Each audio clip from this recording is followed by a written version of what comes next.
ओम नमो नारायण। मित्रों, एक बार फिर से आप सभी व्यक्तियों का स्वागत करते हैं अपने YouTube चैनल 1008 उपाय तथा ओम नमो नारायण पर।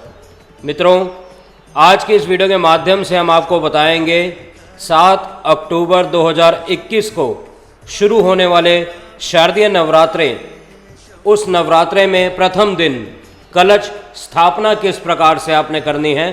कुछ व्यक्ति इसको घट स्थापना के नाम से भी जानते हैं। तो उसका शुभ मुहूर्त क्या है, उसकी विधि क्या है, किस प्रकार से आपने पूजन करना है और नवरात्रि में किन किन बातों का आपने ध्यान रखना है, इन सभी बातों पे चर्चा करने वाले हैं हम।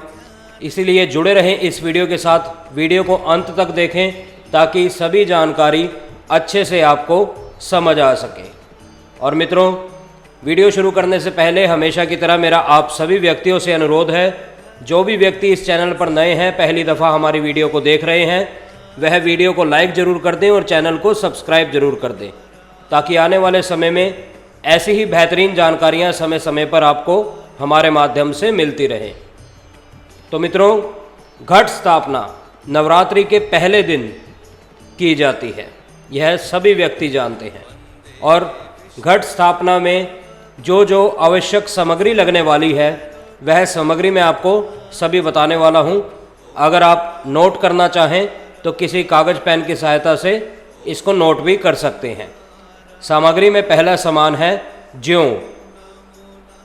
उसके बाद आपको चाहिए जौ को बोने के लिए एक मिट्टी का पात्र, थोड़ी सी साफ मिट्टी, मिट्टी का एक छोटा घड़ा, कलश को ढकने के लिए मिट्टी का एक ढक्कन, गंगा जल, सुपारी, 1 रुपये का सिक्का, आम की पत्तियां, अक्षत यानी कच्चे चावल, उसके बाद मौली, उसके बाद इत्र, उसके बाद फूल और या फूल की माला, उसके बाद एक नारियल, जटा वाला नारियल लेना है, पानी वाला। उसके बाद लाल कपड़ा या फिर लाल चुन्नी ले सकते हैं।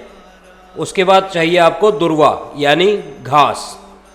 अब इसकी विधि के बारे में वार्तालाप करते हैं, किस प्रकार से आपने कलश की स्थापना करनी है और उसका शुभ मुहूर्त क्या रहने वाला है। सबसे पहले विधि जान लेते हैं। मित्रों, नवरात्रि में कलश स्थापना देवी देवताओं के आवाहन से पूर्व की जाती है।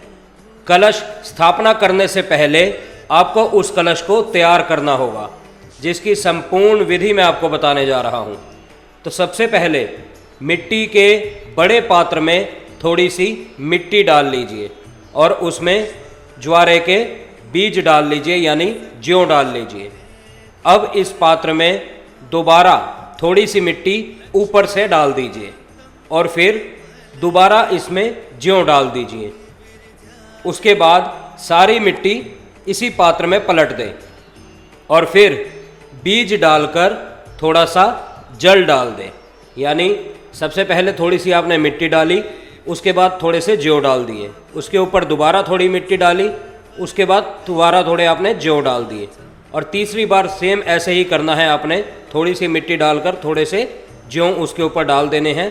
अब उसके ऊपर आपने थोड़ा सा जल डाल देना है और ध्यान रहे इन बीजों को आपने पात्र में इस तरह से लगाना है कि उगने पर यह ऊपर की तरफ उगे, ना कि नीचे की तरफ। यानी बीजों को खड़ी अवस्था में लगाना है और ऊपर वाली लेयर में बीज अवश्य डालने हैं। यानी जो सबसे ऊपर वाली परत आपकी आएगी, तीसरी परत, उसमें बीज अवश्य अच्छे से डालने हैं। अब कलश और उस पात्र की गर्दन पर मोली बांध देनी है और साथ ही तिलक लगा देना है। इसके बाद कलश में गंगा जल भर देना है। इस जल में सुपारी, इत्र, दुर्वा यानी घास, अक्षत यानी चावल और 1 रुपये का सिक्का डाल देना है। अब इस कलश के किनारों पर 5 अशोक के पत्ते आपने लगा देने हैं और कलश को ढक्कन से ढक देना है।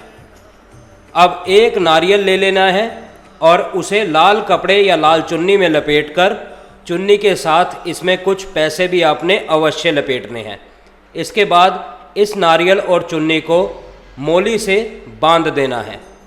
तीनों चीज़ों को तैयार करने के बाद सबसे पहले ज़मीन को अच्छे से आपने साफ़ करके उस पर मिट्टी का जौ वाला पात्र रखना है पहले, उसके ऊपर मिट्टी का कलश रखना है और फिर कलश के ढक्कन पर नारियल रखना है। मित्रों, आपकी कलश स्थापना संपूर्ण हो चुकी है।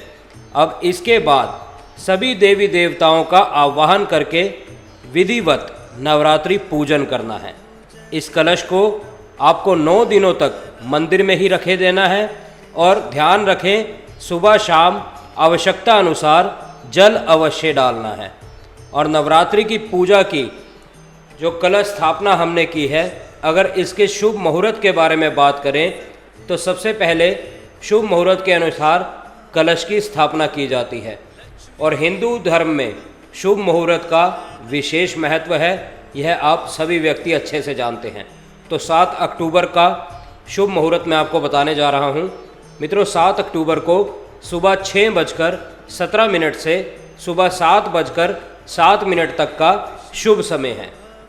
और अगर हम बात करें अभिजीत मुहूर्त की, क्योंकि कुछ लोग अभिजीत मुहूर्त में भी अवश्य कर लेते हैं, जो सुबह के समय नहीं कर पाते वह अभिजीत मुहूर्त में कर सकते हैं। उस दिन अभिजीत मुहूर्त पड़ने वाला है 11:46 से 12:32 तक। यानी जो लोग सुबह के समय नहीं कर पाते वह अभिजीत मुहूर्त में भी कलश स्थापना अवश्य कर सकते हैं। और अब जानते हैं कि नवरात्रि में आपने क्या करना है और क्या नहीं करना है।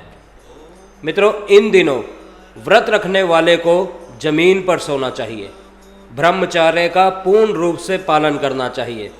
व्रत करने वाले को फलाहार ही करना चाहिए और नारियल, नींबू, अनार, केला, मौसमी यह सब तथा अन्न का भोग लगाना चाहिए। व्रत करने वालों को संकल्प लेना चाहिए कि हमेशा क्षमा, दया, उदारता का भाव रखेगा। और इन दिनों व्रती को क्रोध, मोह, लोभ और दुष्ट प्रवृत्तियों का त्याग कर देना चाहिए। और देवी का आवाहन, पूजन, विसर्जन और पाठ यह सब प्रातः काल में ही शुभ होते हैं। इसीलिए अपना एक नियम बना लीजिए कि सुबह शाम एक समय आप अवश्य इसका पाठ करेंगे, अवश्य माता रानी का ध्यान लगाएंगे, अवश्य उनकी पूजा और आरती करेंगे।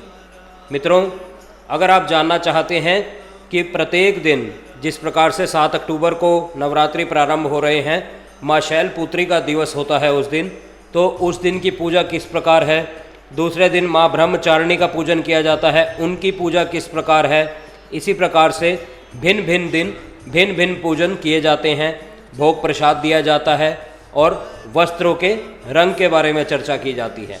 तो अगर आप वह वीडियो भी हमारे द्वारा देखना चाहते हैं तो कमेंट करके अवश्य बताएं कि वह वीडियो भी बनाने का हम आपके लिए निर्माण कर सकें।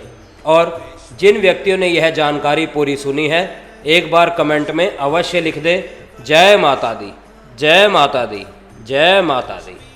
तो मित्रों, उम्मीद करता हूँ प्रत्येक जानकारी अच्छे से समझ आई होगी। अगर फिर भी कुछ भी प्रश्न है आपके मन में, कुछ भी आप हमसे पूछना चाहते हैं तो बेझिझक हमसे पूछ सकते हैं। हम आपकी सेवा में तत्पर तैयार हैं। हम फिर मिलेंगे आपसे किसी अन्य वीडियो में, किसी अन्य जानकारी के साथ, किसी अन्य उपाय, किसी अन्य टोटके के साथ। तब तक के लिए आप सभी मित्रों से इजाज़त चाहते हैं। ओम नमो नारायण, ओम नमो नारायण, ओम नमो नारायण।